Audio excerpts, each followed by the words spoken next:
Good morning everyone. आज की classes में हम लोग 15 और 16 दिसंबर से रिलेटेड जो भी इम्पोर्टेंट करंट अफेयर्स हैं उनको कवर करेंगे। चलिए एक बार देख लेते हैं कि कौन कौन से आर्टिकल्स हैं जिनको हम लोग देखने वाले हैं आज। देखिए दोस्तों, जो पहला आर्टिकल है वो इन्वायरमेंट एंड इकोलॉजी से रिलेटेड है, जो कि द हिंदू में प्रकाशित हुआ था। ठीक है, ये किसके बारे में है दोस्तों? ये UNFCCC के कॉप 18 जो हुआ है अभी आपका UAE में, उससे रिलेटेड है ना। तो एक आर्टिकल ये है जो बहुत इंपॉर्टेंट है। दूसरा, गवर्नेंस का जो टॉपिक चल रहा है, द हिंदू इसको बहुत बार कवर कर भी चुकी है। मेन मुद्दा है दोस्तों यहाँ पर बिहार आरक्षण कानून का। ठीक है, तो एक चीज़ तो ये है दोस्तों कि क्या बिहार जो है वो अपना रिजर्वेशन पूल बढ़ा सकती है, और सुप्रीम कोर्ट का जो जजमेंट था इसके बारे में, जो 50% की लिमिट थी, वो क्या थी, वो किस जजमेंट से आया था, और अभी जो बिहार का जो पॉलिसी है आरक्षण को लेकर के, वो किस तरीके से नेशनल पॉलिसीज़ को इम्पेक्ट करेगा, उसको भी हम लोग देखेंगे। उसके बाद देखिए दोस्तों, तीसरा आर्टिकल ये भी द हिंदू से रिलेटेड है। साइंस एंड टेक्नोलॉजी का ये जो है टॉपिक है, वेब ब्राउज़र्स के बारे में है। ठीक है, आपको पता है वेब ब्राउज़र जैसे क्रोम है, ब्रेव है, ओपेरा मिनी है। तो ये सारी चीज़ें कैसे हमारे एग्ज़ाम के लिए रिलेटेड है, उनको भी इंटरलिंक करके अभी हम लोग देखेंगे। फिर यहाँ पर देखिए क्रिप्टो एसेट्स के बारे में। ठीक है, अभी एक कमेटी बनी हुई थी, फाइनेंशियल स्टेबिलिटी बोर्ड, जो कि इसको मॉनिटर कर रही थी। तो उसने इसके बारे में कुछ टीका टिप्पणी किया है, उसको भी हम लोग देखते हैं। ये भी द हिंदू का ही आर्टिकल है। ठीक है दोस्तों, अगर आपको इस PDF की, ये जो पूरा क्लास इसका जो PDF होगा चाहिए होगा, तो आप टेलीग्राम से डाउनलोड कर लीजिएगा। मैं डिस्क्रिप्शन में लिंक डाल दूँगा। अदरवाइज़ आप टेलीग्राम चैनल पर भी जाके लिख सकते हैं केलो IAS अकेडमी, और आपको हमारे ये चैनल मिल जाएगा। तो PDF वहाँ पर अपलोड हो जाती है। ठीक है, अब चलिए दोस्तों, क्लासेस को स्टार्ट करने से पहले ये समझ लेते हैं कि हम लोग कैसे कैसे आगे बढ़ने वाले हैं अभी। तो देखिए, सबसे पहले तो हम लोग एक मैप का क्वेश्चन प्रैक्टिस करेंगे, क्योंकि अब जियोग्राफी का जो भी पोर्शन है प्रीलिम्स के लिए, उसमें मैपिंग का रोल बहुत ज़्यादा बढ़ चुका है। तो डेली बेसिस पे प्रैक्टिस करना बहुत ज़रूरी हो गया है।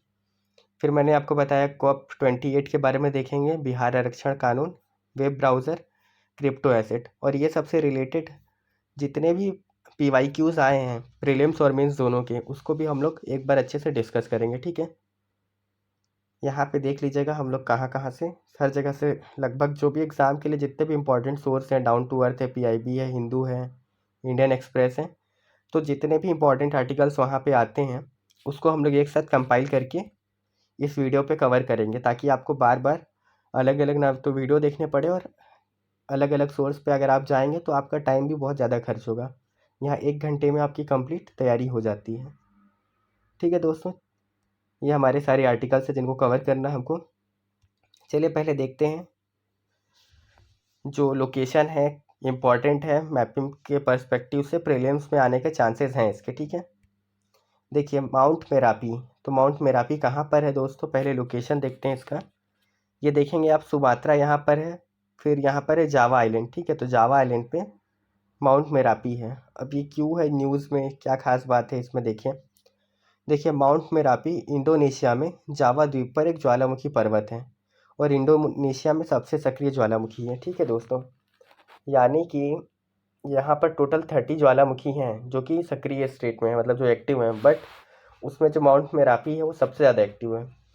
अब जो वॉल्केनोज वगैरह हैं, ये तो अगर आप एक तरीके से देखें तो ये सब भूगोल का जो बेसिक कॉन्सेप्ट है वहाँ से रिलेटेड है। लेकिन क्वेश्चन यहाँ पे डायरेक्ट बन जाएगा कि माउंट मेरापी का लोकेशन है क्या। ठीक है, और ये एक्टिव ज्वालामुखी है कि निष्क्रिय है, इस तरीके के क्वेश्चन पूछते हैं। ठीक है, पूछा भी गया है। इसकी खोज कौन किया था? मॉरिस। कब? 1754 में। पर ये उतना इम्पोर्टेंट नहीं है। ये चीज़ इम्पोर्टेंट है कि इसको आग का पहाड़ भी बोलते हैं। ठीक है, माउंटेन ऑफ फायर। तो ये चीज़ आप ध्यान में रख सकते हैं। ठीक है, बाकी लोकेशन इंपॉर्टेंट है, उसको ध्यान रखिएगा। नॉर्थ में जावा सी है, साउथ में इसके इंडियन ओशन है। ठीक है, ये भी चीज़ आपको ध्यान में रखनी है। चलिए स्टार्ट करते हैं, फर्स्ट आर्टिकल से समझते हैं पहले क्या बात की गई है यहाँ पे। देखिए दोस्तों, इन्वायरमेंट के सेक्शन में क्लाइमेट से रिलेटेड जितने भी आर्टिकल आते हैं उनका इम्पोर्टेंस क्यों है? क्योंकि UPSC जो सिलेबस दे के रखी है इन्वायरमेंट का, उसमें वो 4 मेजर प्रॉब्लम मानती है कि इन्वायरमेंट के 4 मेजर प्रॉब्लम है, और कोई भी IAS एस्पायरेंट है तो उसको उन चारों प्रॉब्लम्स के बारे में अच्छी खासी जानकारी होनी चाहिए। उसमें से एक है क्लाइमेट चेंज। फिर बायोडाइवर्सिटी है, पॉल्यूशन है, ठीक है। तो ये ऐसे टॉपिक है जो एग्ज़ाम के लिए बहुत ज़्यादा इंपॉर्टेंट है। और आपको ये बात पता भी होगी, अगर आपने पिछले सारे क्वेश्चन देखे हैं तो मेंस में इससे डायरेक्ट ही क्वेश्चन बना हुआ है इसी सम्मेलन से, ठीक है। तो चलिए यहाँ पर हम लोग देखते हैं कि क्या बात है, चर्चा में क्यों था। तो सिंपल है कि UNFCCC जो है उसका कॉन्फ्रेंस ऑफ पार्टीज 28, ठीक है दोस्तों, 28वां नंबर का है ये। कहाँ पर हुआ है? दुबई में। कहाँ है दुबई? संयुक्त अरब अमीरात में। ये चीज़ आपको पता होगी, ठीक है। इसके बाद देखिए दोस्तों इसकी मुख्य विशेषताएं क्या हैं। तो क्या हम लोग को ये पढ़ना चाहिए इसकी विशेषताएं या नहीं पढ़ना चाहिए, ये भी एक इम्पॉर्टेंट क्वेश्चन है। तो देखिए इससे पहले के जितने भी हुए हैं उनका आपको मेन मेन फीचर याद रखना है, वो भी सबका नहीं, कुछ इंपॉर्टेंट्स है, जैसे कि पेरिस वाला है, क्योटो प्रोटोकॉल वाला है, वैसे वाले आपको याद रखने हैं। लेकिन क्योंकि अभी रिसेंट है, अभी इस साल का अपडेटेड है ये, तो इसके बारे में आपको पढ़ना ही पड़ेगा, क्योंकि इससे क्वेश्चन जब बनेगा तो सीधा सीधा ये पूछ सकते हैं कि इसमें क्या खास बातें थी और क्या नहीं थी और क्या क्या चीज़ें, इस मतलब इसका आपको पॉइंट टू पॉइंट डिटेल पता होना चाहिए। इसीलिए इसकी विशेषताओं को पढ़ना यहाँ पे ज़रूरी हो जाता है। तो जब एग्ज़ाम में क्वेश्चन आएगा तो आपको ये सब कुछ नहीं लिखना है, ये हेडिंग्स लिखने हैं, ठीक है। कि लॉस एंड डैमेज फंड की बात की गई है इसमें। अब लॉस एंड डैमेज फंड है क्या? तो देखिए जो COP18 के सदस्य देश जलवायु परिवर्तन के प्रभावों का सामना कर रहे देशों को प्रतिपूर्ति प्रदान करने के उद्देश्य से लॉस एंड डैमेज फंड को संचालित करने के लिए एक समझौते पर पहुंचे हैं। सिंपल सी बात है कि ऐसे देश हैं जिनको जलवायु परिवर्तन के कारण सबसे ज़्यादा नुकसान हो रहा है, तो उनको फंडिंग करने का उद्देश्य है, ठीक है।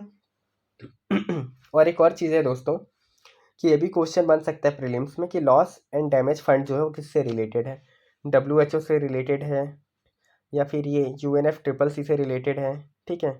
तो इस तरीके के क्वेश्चन बनते हैं हमेशा फंड से, तो वो आपको ध्यान रखना है।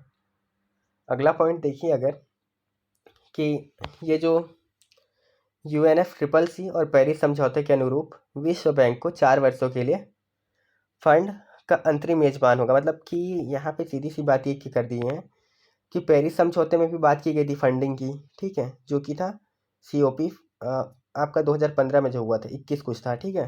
उसका नंबर अभी हम लोग आगे देखेंगे डिटेल से उसको।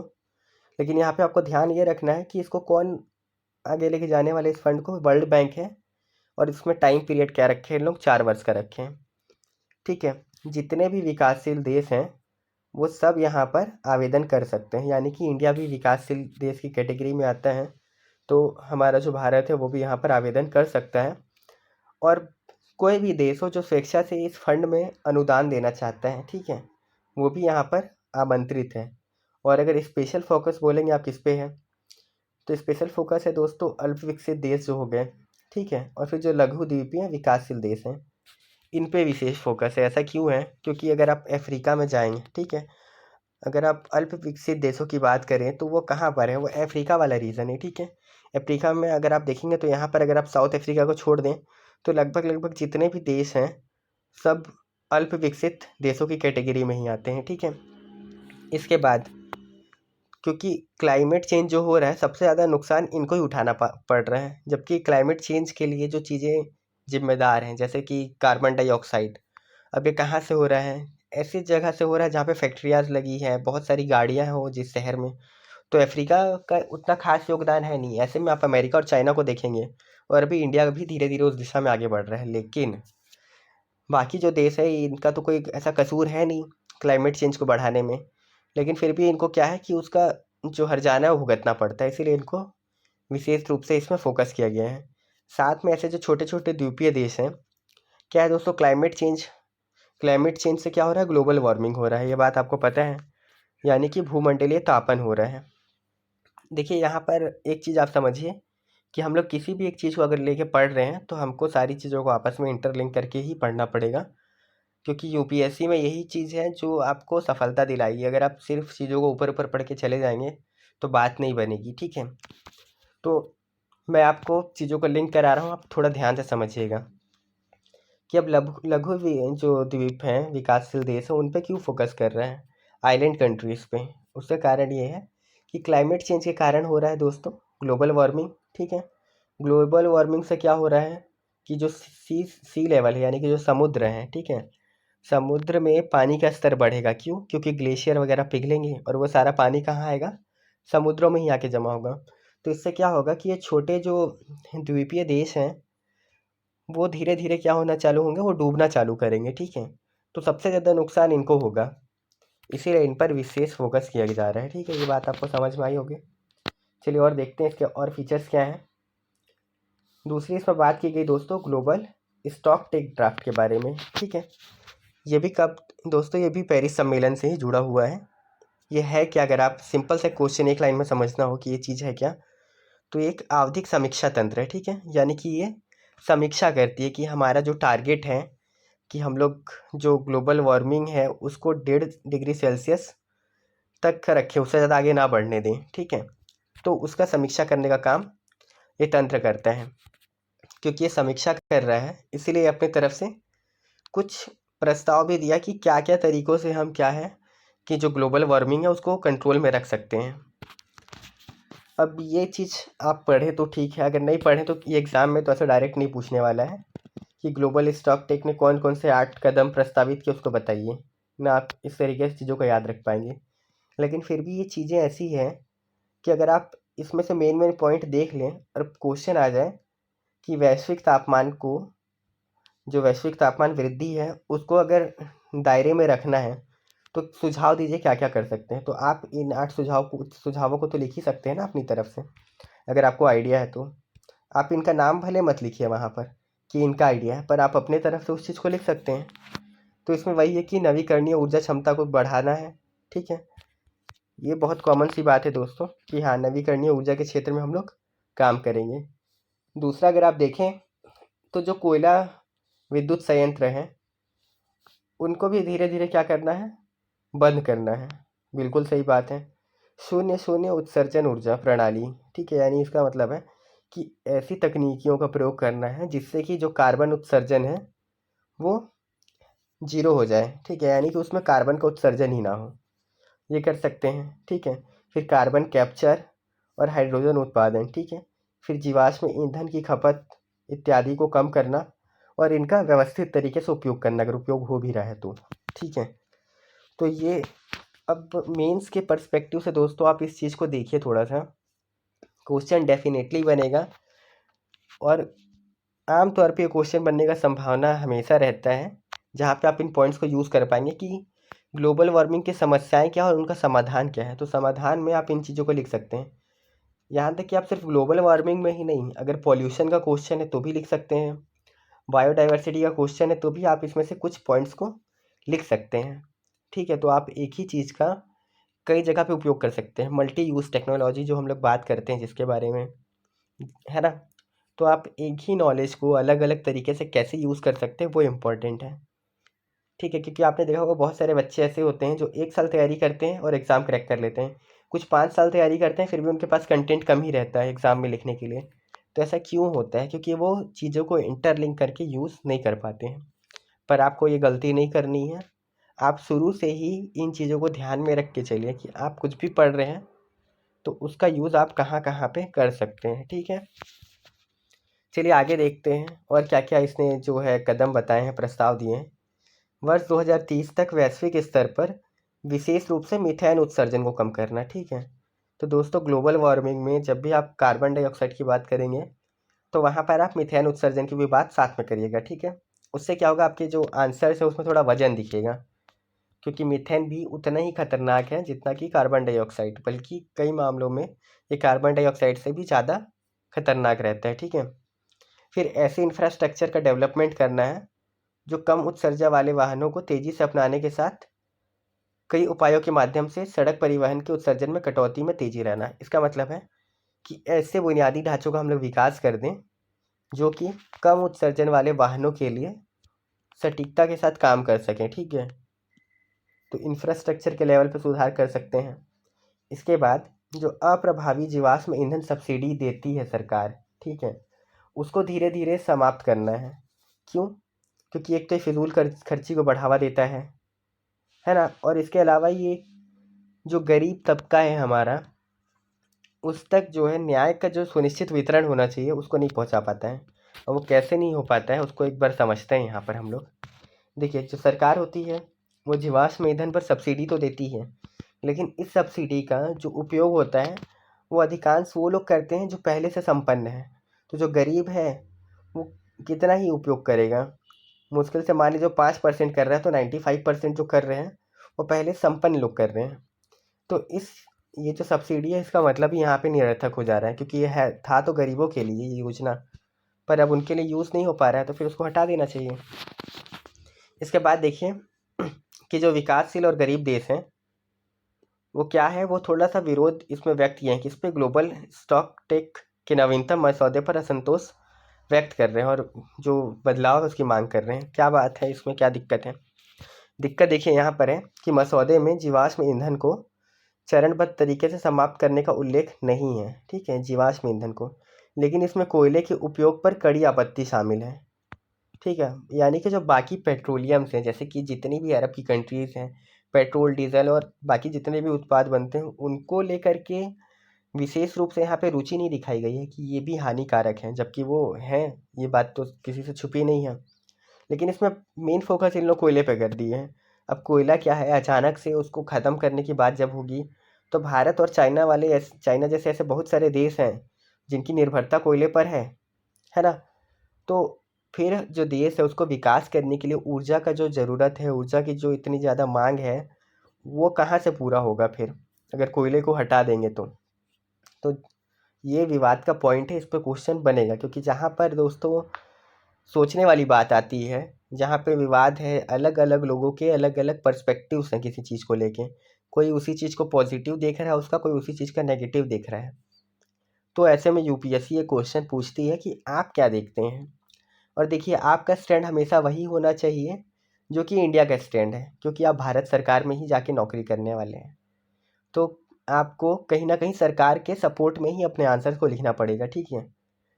ये चीज़ आपको हो सकता है कि थोड़ा सुनने में अजीब लग रहा हो, लेकिन अगर आपको अगर आपकी जो सोच है वो सरकार से नहीं मिल रही है तो फिर आप एनजीओ खोलिए, ठीक है।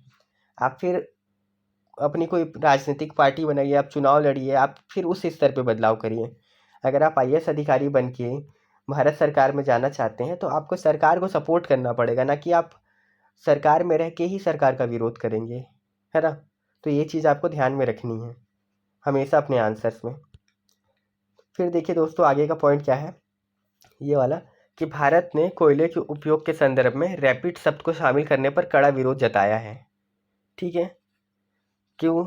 यह ग्लासगो में जो COP26 में हुई वार्ता के विपरीत है, जहां भारत और चीन ने कोयला चरण समाप्ति शब्द को चरणबद्ध तरीके से कम करने के लिए काम किया था, ठीक है। तो COP26 में ही ये बात की गई है कि भारत और चाइना जैसे देश कोयले को चरणबद्ध तरीके से समाप्त करेंगे, और वहीं COP28 में ही क्या बोल दे रहे हैं आप कि इसको रैपिड तरीके से ख़त्म करिए।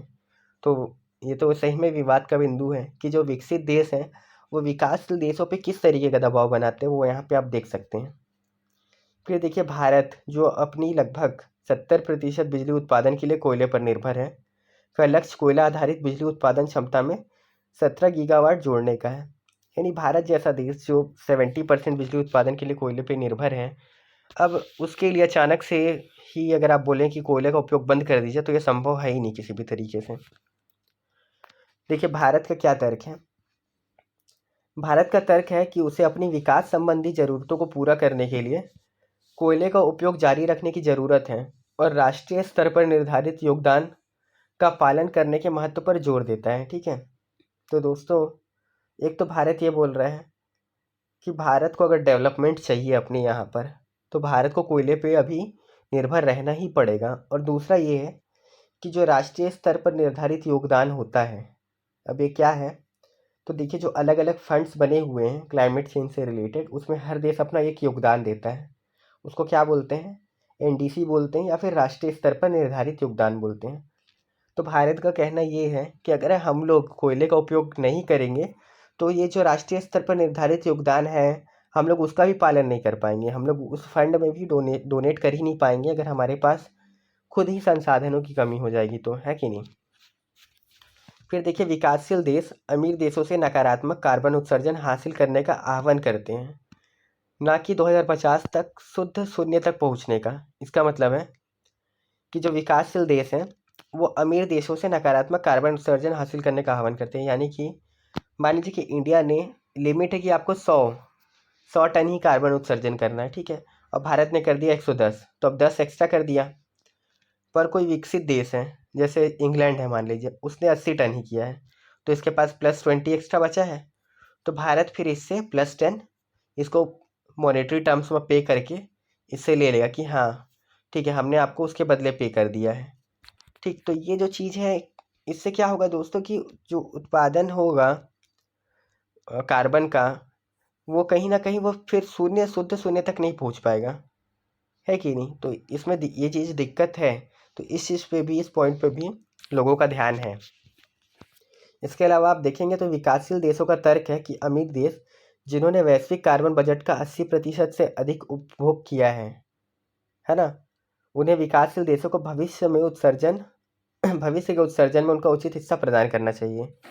इसका मतलब ये है कि अभी हम लोग बात कर रहे हैं कि क्लाइमेट चेंज ये है, ऐसा है, कार्बन डाइऑक्साइड की मात्रा इतनी बढ़ गई है। तो अगर आप ध्यान से देखें कि अगर 100% वृद्धि हुई है कार्बन की मात्रा में, कार्बन डाइऑक्साइड की मात्रा में, तो इसमें 80% तो खाली विकसित देशों का है, अमेरिका इंग्लैंड जैसे देशों का। तो हमारे पास बाकी सिर्फ 20% ही है, भारत और चाइना जैसे देश, जिन्होंने उतना उत्सर्जन किया। मतलब मेन उत्सर्जन करने वाले देश तो ये विकसित देश हैं, और यही लोग बड़ी बड़ी बातें कर रहे हैं, और यही लोग विकासशील देशों को बोल रहे हैं कि आप कोयला मत करो, ये मत करो, वो मत करो। समझ रहे हैं दोस्तों यहाँ पर तो कितना धांधली चल रहा है अंदर ही अंदर। और आप एक IAS एस्पायरेंट हैं, तो आपको ये सारी चीज़ों को आपका ये समझ होना चाहिए कि ग्लोबल लेवल पर जो चीज़ें अच्छी दिखती हैं उनमें भी क्या क्या कमियां हैं। सुनने में तो बड़ा अच्छा लगता है कि क्लाइमेट है, कोयला बंद कर दो, पॉल्यूशन बंद कर दो, लेकिन बोलने वाले जो देश हैं इस बात को, वो खुद ही उस चीज़ के लिए वो हैं। मतलब आप एक तरीके से जो चोर है वो खुद ही पहरेदार है वाला बात हो जा रहा है यहाँ पर। समझ रहे हैं। अब देखिए आगे, वैश्विक नवीकरणीय और ऊर्जा दक्षता प्रतिज्ञा। अब ये सब दोस्तों क्या है ना कि हिंदी में थोड़ा सा आपको समझने में दिक्कत होता है, लेकिन अब क्या करिएगा, हिंदी में अगर पढ़ना है तो फिर ये सारी शब्दों को आपको धीरे धीरे अपना जो आपका जो व्याकरण है उसमें आपको धीरे धीरे इसको ऐड करना पड़ेगा। देखिए, प्रतिज्ञा में कहा गया है कि हस्ताक्षरकर्ता 2030 तक दुनिया की स्थापित नवीकरणीय ऊर्जा उत्पादन क्षमता को कम से कम 11,000 गीगावाट तक 3 गुना करने और 2030 तक हर साल ऊर्जा दक्षता सुधार की वैश्विक औसत वार्षिक दर को लगभग 2% से 2 गुना करके 4% से अधिक करने तथा मिलकर काम करने के लिए प्रतिबद्ध हैं। यानी कि बहुत सारे टारगेट्स एक साथ हो गए हैं दोस्तों यहाँ पर कि एक तो नवीकरणीय ऊर्जा जो उत्पादन क्षमता है उसको बढ़ाना है। कितना बढ़ाना है उसको आप भले ध्यान में मत रखिए, 2030 तक बढ़ाना है, बस इतना याद रखिएगा। और वैश्विक औसत जो वार्षिक दर है दक्षता सुधार की, उसको बढ़ाना है। तो ये 2 पॉइंट आप बस याद रखिए कि 2030 तक ये 2 काम करना है, ठीक है। नवीकरणीय उत्पादन क्षमता बढ़ाना है और ऊर्जा दक्षता की औसत वार्षिक दर को बढ़ाना है, ठीक है। फिर देखिए और क्या बात किया गया है इसमें, तो COP28 के लिए वैश्विक शीतलन प्रतिज्ञा। वैश्विक शीतलन प्रतिज्ञा अब क्या है इसको देखिए, इसमें 66 राष्ट्रीय सरकारी हस्ताक्षरकर्ता शामिल हैं जो 2050 तक 2022 के स्तर के सापेक्ष वैश्विक स्तर पर सभी क्षेत्रों में शीतलन संबंधी उत्सर्जन को कम से कम 68% कम करने के लिए मिलकर काम करने के लिए प्रतिबद्ध हैं, ठीक है। तो यहाँ पर क्या टारगेट रख रहे हैं दोस्तों इन लोग कि 2050 तक इन लोग क्या करेंगे कि 68% तक जो है शीतलन संबंधी उत्सर्जन को कम करेंगे, ठीक है। अब ये शीतलन संबंधी उत्सर्जन क्या है दोस्तों, जैसे फ्रिज वगैरह है, AC वगैरह है, इसके वजह से जो पोल्यूशन हो रहा है, ठीक है, उससे रिलेटेड है ये चीज़। तो ये भी आपको याद रखना है। देखिए आपको मेंस में जब क्वेश्चन आएगा ना तो ये सब पॉइंट्स लिखने हैं बस, मेन ये है ना कि पूरा डिटेल लिखना, क्योंकि आपके पास उतना टाइम भी नहीं रहेगा वहाँ पर। ये पॉइंट तो हमने कवर कर लिया। अब देखिए जलवायु वित्त के बारे में। जलवायु वित्त क्या है, यानी क्लाइमेट फाइनेंस। तो जो UNCTAD है दोस्तों, व्यापार और विकास का संयुक्त राष्ट्र का सम्मेलन, इसका अनुमान है कि जलवायु वित्त के लिए नए सामूहिक मात्रात्मक लक्ष्य हैं के तहत धनी देशों पर 2025 में विकासशील देशों का $500 बिलियन बकाया है। यानी कि जो धनी देश हैं वो $500 बिलियन पे करेंगे विकासशील देशों को। किस लिए? क्लाइमेट चेंज को रोकने के लिए जो प्रतिज्ञा इन लोग लिए हैं उसमें सुधार कर, उसमें योगदान देने के लिए। लेकिन अभी तक ये पैसा जो है इनके पास पहुंचा है नहीं। मतलब आप समझ सकते हैं कि बातें बड़ी बड़ी हो रही है लेकिन काम उतने खास स्तर पर हो नहीं रहा है। फिर देखिए 2015 में पेरिस समझौते के तहत विकसित देशों द्वारा NCQG की पुष्टि की गई थी। यानी जो जलवायु वित्त के लिए नए सामूहिक मात्रात्मक लक्ष्य है, इसकी पुष्टि कब की गई है? 2015 में ही कर दी गई है। इसका लक्ष्य क्या था? 2025 से पूर्व एक नया सामूहिक मात्रात्मक लक्ष्य निर्धारित करना। यह लक्ष्य प्रति वर्ष $100 बिलियन के स्तर से शुरू होगा। यानी हर साल $100 बिलियन देने की बात की गई थी। ठीक है, इसमें शमन के लिए $250 बिलियन, अनुकूलन के लिए $100 बिलियन और क्षतिपूर्ति के लिए 150 था।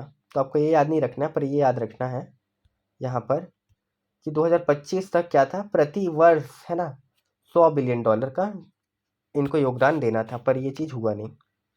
और वर्ष 2030 तक ये आंकड़ा कितना हो जाएगा?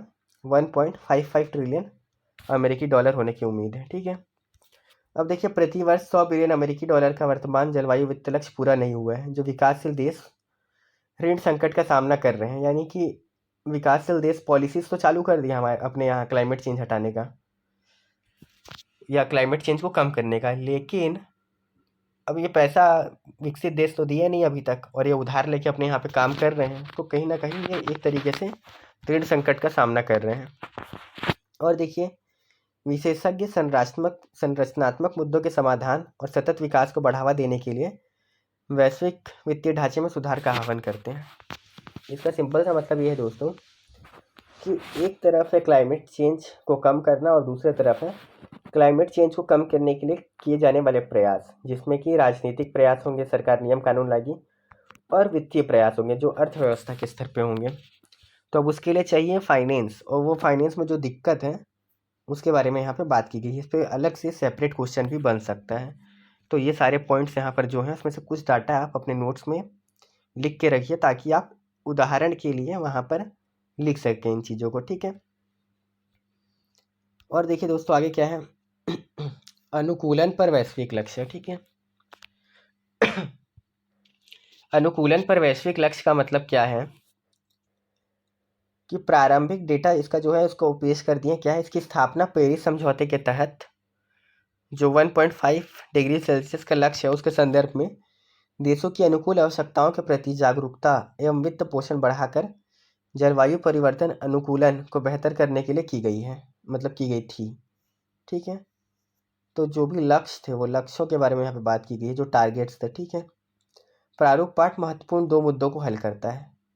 जलवायु प्रेरित जल की कमी की समस्या का हल, जलवायु अनुकूल भोजन और कृषि उत्पादन, जलवायु संबंधी स्वास्थ्य प्रभावों के विरुद्ध समुत्थान शक्ति को मजबूत करना। यानी 3 चीज़ों पर मेन फोकस था। एक तो वाटर पे, एक फूड और एग्रीकल्चर पे, और तीसरा था हेल्थ पे। ठीक है, फिर देखिए ट्रिपल न्यूक्लियर एनर्जी की घोषणा। तो COP28 में शुरू की गई घोषणा का लक्ष्य वर्ष 2025 तक वैश्विक परमाणु जो ऊर्जा क्षमता उसको 3 गुना करना है। ठीक है, तो आपको बस इतना याद रखना है कि ये लक्ष्य रखा गया है यहाँ पर, इस पॉइंट को आपको याद रखना है। और इसके साथ में जो एडिशनल पॉइंट है उसको भी देख लीजिए क्या है। 22 राष्ट्रीय सरकारों द्वारा समर्थित घोषणा में अंतर्राष्ट्रीय वित्तीय संस्थानों के शेयर धारकों के समर्थन का आह्वान किया गया है। ठीक है, यह शेयर धारकों को ऊर्जा ऋण नीतियों में परमाणु ऊर्जा को शामिल करने का समर्थन करने के लिए प्रोत्साहित करती है। यानी कि सरकारें जो है वो ट्राई कर रही है कि न्यूक्लियर एनर्जी के क्षेत्र में इन्वेस्टमेंट में क्या हो, वृद्धि हो। ठीक है, सिंपल सा बात है। और 2-3 चीज़ें दोस्तों उसको फटाफट देख लीजिए। अब यहाँ पर तो चीज़ें उतनी इम्पोर्टेंट नहीं है। पावरिंग पास्ट कोल अलायंस, ठीक है, ये भी एक गठबंधन है। फिर कोयला संक्रमण त्वरक, ठीक है, अब कहाँ फ्रांस और विभिन्न जो देश हैं इसके सहयोगी उन लोग इसको चालू किए हैं। इस पहल का उद्देश्य प्रभावी कोयला परिवर्तन नीतियों के लिए सर्वोत्तम प्रथाओं और प्राप्त सीख का लाभ उठाना है। तो कोयला संक्रमण त्वरक के बारे में आपको याद रखना है। त्वरक मतलब एक्सेलरेशन हो जाएगा कि फटाफट हम लोग कोयले से अपना जो ट्रांजिशन है वो नवीकरणीय ऊर्जा के क्षेत्र में करें। ठीक है, फिर एक चीज़ है चैम्प। अब इसका फुल फॉर्म क्या है? जलवायु कार्यवाही के लिए उच्च महत्वाकांक्षा बहुस्तरीय भागीदारी संगठन। अब इसमें देखेंगे तो 65 जो है राष्ट्रीय सरकार एक साथ मिल करके निगरानी, वित्त पोषण और अलग अलग तरीके की प्रतिबद्धताओं को पूरा करते हैं। तो यहाँ पर आप चैम्प में भी डायरेक्ट एग्जाम में लिख के आ सकते हैं और प्रीलिम्स में भी डायरेक्ट क्वेश्चन बन सकते हैं कि चैम्प क्या है।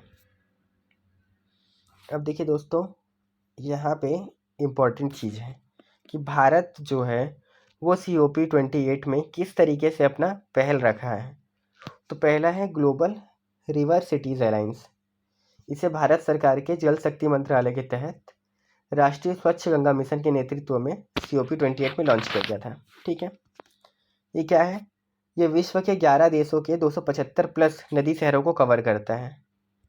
ठीक, तो ये चीज़ आपको याद रखना है कि एक भारत का ये हो गया। दूसरा हरित ऋण पहल।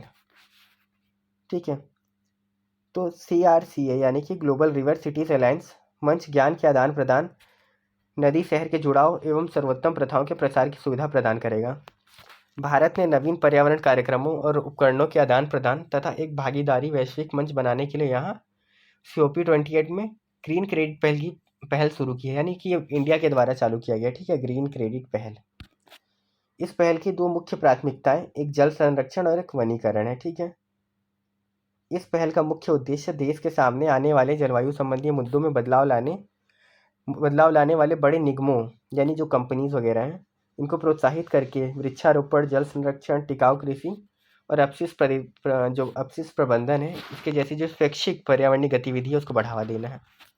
यानी कि इनकी इच्छा पे है, बस इनको मोटिवेट करेंगे कि भाई करो करो करो करो, और इन लोग कितना करेंगे आपको पता होगा, तो वो चीज़ है। लेकिन हाँ, आपको याद रखना है कि ये 2 चीज़ हैं जो कि भारत की है।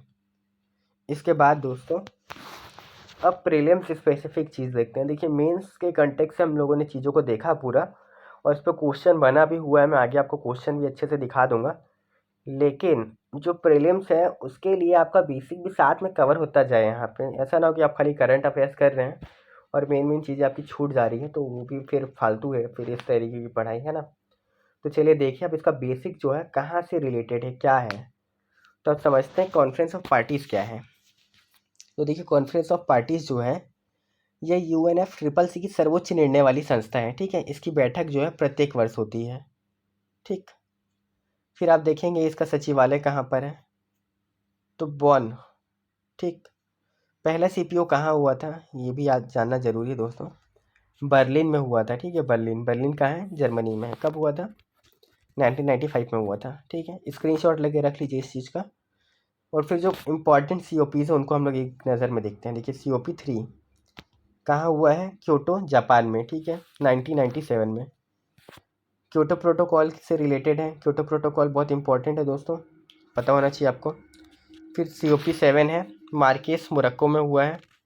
ये क्योटो प्रोटोकॉल को सपोर्ट करने के लिए था। फिर जो COP8 है ये 2002 में नई दिल्ली में हुआ है, इसीलिए इम्पॉर्टेंट है क्योंकि ये इंडिया में हुआ है जो, इसलिए इसके बारे में आपको आइडिया रहना चाहिए। अदरवाइज इसमें तब कुछ खास बात नहीं था। फिर आप देखेंगे तो COP13 जो 2007 में हुआ बाली, इंडोनेशिया में। ठीक है, इसमें क्या था कि जो साझा दृष्टि है, समन अनुकूल प्रौद्योगिकी, वित्त पोषण, इस तरीके की बातों पर बात हुआ कि फाइनेंस कैसे करना है, कम कैसे करना है ना। फिर पोलैंड में हुआ है COP14। ठीक है, इसमें क्योटो प्रोटोकॉल के तहत अनुकूलन कोष को लॉन्च किया गया था। ठीक है, और प्रौद्योगिकी हस्तांतरण पर पाँचनान सामरिक कार्यक्रम भी यहाँ पे साइन किया गया था। फिर COP15 2009 में कोपेनहेगन में है। विकसित देशों ने फर्स्ट स्टार्ट फाइनेंस, ठीक है, में +30 बिलियन तक का अनुदान देने का वचन दिया था, इसीलिए ये यहाँ पर इम्पोर्टेंट है। इसका भी स्क्रीनशॉट लीजिए, आराम से इसको देखिएगा और याद करने का कोशिश करिएगा, क्योंकि एग्ज़ाम में डायरेक्ट क्वेश्चन बनेगा, बिल्कुल घुमा फिरा के नहीं पूछेंगे, एकदम सीधा क्वेश्चन पूछेंगे। तो आप उसको गलत करके आएंगे तो फिर आप अगले साल की तैयारी करिएगा, और बाकी जो बच्चे इसको पढ़ के जाएंगे फिर वो अपना मेंस का तैयारी करेंगे। ठीक है, फिर उसके बाद देखते हैं हम लोग और क्या क्या है। COP16, COP18, COP19, COP21, COP24, COP26। यहाँ पे वीडियो को पॉज करिएगा, स्क्रीनशॉट लीजिएगा और डिटेल में पढ़िएगा दोस्तों। ठीक है, ये चीज़ें ऐसी कि इसमें कुछ समझाने के लिए है नहीं, तो हम लोग अपना समय बचाते हैं, और बाकी आर्टिकल्स भी हैं जिनको कवर करना है आज ही। और देखिए, अभी जो लास्ट हुआ है COP27 कहाँ हुआ है? शर्म अल शेख में हुआ है। कहाँ पे है ये दोस्तों? ये इजिप्ट में है ना। इसको भी आप इसका स्क्रीनशॉट ले लीजिएगा, है ना। चलिए अब हम लोग अब क्वेश्चंस को देखें थोड़ा सा। देखिए मेंस में 2021 का क्वेश्चन है ये। क्या है कि UNFCCC के COP की 26वें सत्र के प्रमुख परिणामों का वर्णन कीजिए। इस सम्मेलन में भारत द्वारा की गई वचनबद्धताएं क्या हैं? क्यों पूछा है दोस्तों COP 26 के बारे में? क्योंकि COP 26 कहाँ हुआ था? ग्लासगो में हुआ था। ये बात आपको पता है। ग्लासगो में हुआ था। कब हुआ था ये हुआ था 2021 में। ठीक है, एग्ज़ाम में कब पूछा है? 2021 में। ठीक, तो अभी जो 2023 में हुआ है, अब उसका क्वेश्चन कब आने का संभावना है? उसका क्वेश्चन आने का संभावना है 2024 में। ये बात आप समझ पा रहे हैं। इसीलिए जो COP 28 है उसके बारे में आपको डिटेल में पता होना चाहिए। यहाँ पे आप 28 को बस हटा दीजिए, सॉरी 26 को हटा के 28 लिखिए यहाँ पर। अब फिर क्वेश्चन पढ़िए कि UNFCCC की COP 28 के प्रमुख परिणामों का वर्णन कीजिए। इस सम्मेलन में भारत द्वारा की गई वचनबद्धताएं क्या है? ठीक है, अगर ये प्रश्न आता है तो आपने जो आर्टिकल पढ़ा है अभी यहाँ पर हम लोगों ने जितनी चीज़ों को डिस्कस किया है, क्या आप इसका आंसर यहाँ पे लिख पाएंगे? देखिए यहाँ से आप कि क्या मुख्य विशेषताएं हैं, तो आप लिख सकते हैं कि एक ये है लॉस एंड डैमेज फंड है। ठीक है, उसके बाद ग्लोबल स्टॉक टेक ड्राफ्ट है ना। उसके बाद जो भारत की प्रतिबद्धताएं हैं उनको आप यहाँ पे लिख सकते हैं। तो इस तरीके से जो पूरे स्लाइड्स हैं, इसमें से एक खाली हेडिंग वाला पॉइंट आपको उठाना है दोस्तों, ज़्यादा नहीं उठाना है, बस ये उठाना है, ये उठाना है। ठीक है, बाकी चीज़ें जो डिटेल में है वो इसीलिए है कि आपकी समझ बने। आपको एग्ज़ाम में सब कुछ लिख के आना नहीं है वहाँ पर। ठीक है, चलिए अभी देखते हैं आगे। अब बिहार वाला इशू क्या है उसको थोड़ा समझते हैं। बहुत टाइम से न्यूज़ में आपने सुना भी होगा, अगर आपको जानकारी है तो अच्छी बात है। फिर वीडियो को आप 2x पे देखिए, 3x पे देखिए फटाफट, अगर आप जान रहे हैं इस बारे में तो, है ना। देखिए क्या है न्यूज़, आपको पता होगी कि हाल ही में बिहार में विधानसभा ने बिहार आरक्षण कानून पारित किया। ठीक है, जिसमें से राज्य में नौकरियों और शिक्षा में आरक्षण की मात्रा बढ़कर 75% हो गई है, जो सर्वोच्च न्यायालय द्वारा बरकरार रखे गए 50% नियम का उल्लंघन करता है। ठीक है, यानी कि यहाँ पे सुप्रीम कोर्ट का जो एक जजमेंट है कि आरक्षण की जो सीमा है वो सभी वर्गों का मिलाकर 50% से ज़्यादा नहीं होना चाहिए, उसका क्या है, ये उल्लंघन है। ये मामला कब आया था? इसने भारत में आरक्षण की अनुमेय सीमा के बारे में बहस छेड़ दी है, विशेष रूप से मंडल आयोग मामले, जो कि इंदिरा साहनी केस से रिलेटेड है, में भारत के सर्वोच्च न्यायालय द्वारा निर्धारित 50% सीमा के मद्देनज़र। यानी कि दोस्तों अगर मेंस में इससे रिलेटेड क्वेश्चन आता है तो आपको क्या करना है कि आपका मार्क्स बढ़ जाए।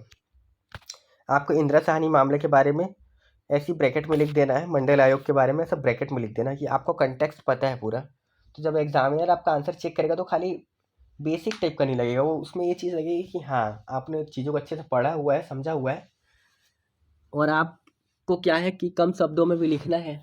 तो आप पूरा इंदिरा साहनी मामला उसमें लिख भी नहीं सकते, लेकिन आप ये करिएगा वहाँ पर कि वहाँ पर बस हिंट कर दीजिएगा एग्जामिनर को कि आपको इसके बारे में आइडिया है। तो उससे क्या होगा कि एग्जामिनर आपको उस हिंट के बदले ही मार्क्स दे देगा। फिर देखिए बिहार आरक्षण कानून की मुख्य विशेषताएं क्या है। ठीक है, तो देखिए पहला यहाँ पे आप देखेंगे संशोधित अधिनियम के तहत क्या है कि दोनों मामले में 65% आरक्षण होगा, जिसमें कि अनुसूचित जाति के लिए 20% और अनुसूचित जनजाति के लिए 2%, पिछड़ा वर्ग के लिए 18% और अत्यंत पिछड़ा वर्ग के लिए 25% होगा। इसके अलावा जो EWS का 10% है वो होगा ही। आपको इसकी मुख्य विशेषताएं याद रखने की ज़रूरत नहीं है। जो कॉन्स्टिट्यूशनल इशूज़ इससे जन्म लेंगे, है ना, जो संवैधानिक समस्याएं या फिर संवैधानिक प्रावधान इससे आके टकराते हैं, उनको समझना ज़रूरी है। यहाँ पर हमको समझते हैं कि सुप्रीम कोर्ट का जो 50% का नियम है वो क्या है, ये सारी चीज़ें जानना ज़रूरी है दोस्तों। ठीक है, बाकी तो बिहार आरक्षण कानून तो बस एक एग्जाम्पल है, इसके बारे में आपसे एग्जाम में नहीं पूछेगा, पर इसके कंटेक्स्ट में आपसे ये पूछेगा, इन चीज़ों के बारे में डिटेल से पूछेगा कि 50% नियम क्या है ना, या फिर जो संविधान का संशोधन हुआ था 103 नंबर का वो क्या है, क्यों है, उसका क्या रोल है। तो वो समझते हैं। देखिए 50% नियम जिसमें ऐतिहासिक रूप से सर्वोच्च न्यायालय ने बरकरार रखा है, यह निर्देश देता है कि भारत में नौकरियों या शिक्षा के लिए आरक्षण कुल सीट या पदों के 50% से अधिक नहीं होगा। मतलब 100 सीट है तो मैक्सिमम आरक्षण जो आप दे सकते हैं वो आप 50% दे सकते हैं। आप कम दे सकते हैं, आप 40% दे सकते हैं, आप 30% भी दे सकते हैं, पर आप 50 से ऊपर नहीं जा सकते। प्रारंभ में वर्ष 1963 के MR बालाजी मामले में, ठीक है, तो आपको ये भी केस दोस्तों यहाँ पे केस भी मिल गया, इसको भी थोड़ा सा अपने कहीं नोट्स जो आप बनाते होंगे वहाँ पर साइड में लिख लीजिए थोड़ा सा इसको, है ना। 7 न्यायाधीशों की पीठ द्वारा स्थापित, जो कि बहुत बड़ा मतलब बेंच है, 7 जजेस हैं, द्वारा स्थापित आरक्षण को संवैधानिक ढांचे के तहत एक अपवाद या विशेष प्रावधान माना जाता है, ठीक है, जिसमें उपलब्ध सीटों की अधिकतम 50% तक की सीमित मतलब वो थी, जो इनका लिमिट था 50% था, और इसको कॉन्स्टिट्यूशन का एक अपवाद इन लोग माने हैं या विशेष प्रावधान माना है सुप्रीम कोर्ट, ठीक है। हालांकि आरक्षण की समझ वर्ष 1976 में विकसित हुई, जब यह स्वीकार किया गया कि आरक्षण कोई अपवाद नहीं है बल्कि समानता का एक घटक है, ठीक है। हालांकि इसके बाद भी जो आरक्षण की सीमा थी वो बनी ही रही। 1990 में जब मंडल आयोग आया तो उस टाइम पे क्या हुआ दोस्तों कि 9 जजेस की बेंच बैठी, जो कि ये बात को बोले कि जो 50% की सीमा है ना, ये बाध्यकारी नियम है, ना कि केवल विवेक का मामला है। यानी कि मंडल आयोग वाला जो मामला हुआ है उसमें ये चीज़ क्लियर हो गया सुप्रीम कोर्ट के द्वारा कि आप आरक्षण को 50% तक ही लेकर के जा सकते हैं।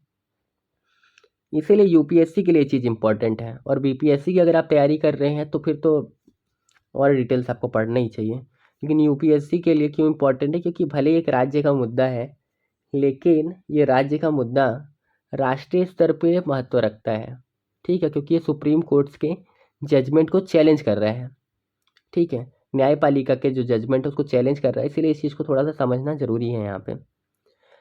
राज्य हाशिए पर और सामाजिक मुख्यधारा से बाहर किए गए समुदायों को आरक्षण प्रदान करने के लिए विशिष्ट परिस्थितियों में सीमा को पार कर सकते हैं, विशेष रूप से भौगोलिक स्थिति के बावजूद, ठीक है। लेकिन यहाँ पे एक चीज़ बोली गई कि अगर जो स्टेट है अगर उसको लगता है कि कुछ ऐसे लोग भी हैं जो हाशिए पे हैं और उनको समाज की मुख्य धारा में शामिल किया जाना चाहिए, तो वैसे में आप लिमिट को पार कर सकते हैं, ये भी चीज़ सुप्रीम कोर्ट ने बोली है।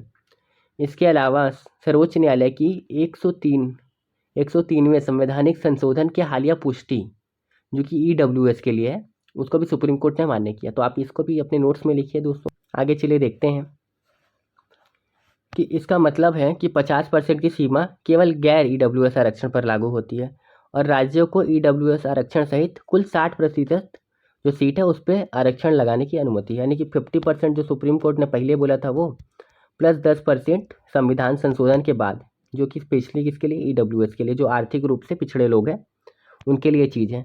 अन्य राज्य भी सीमा पार कर रहे हैं अगर आप देखें तो, ठीक है।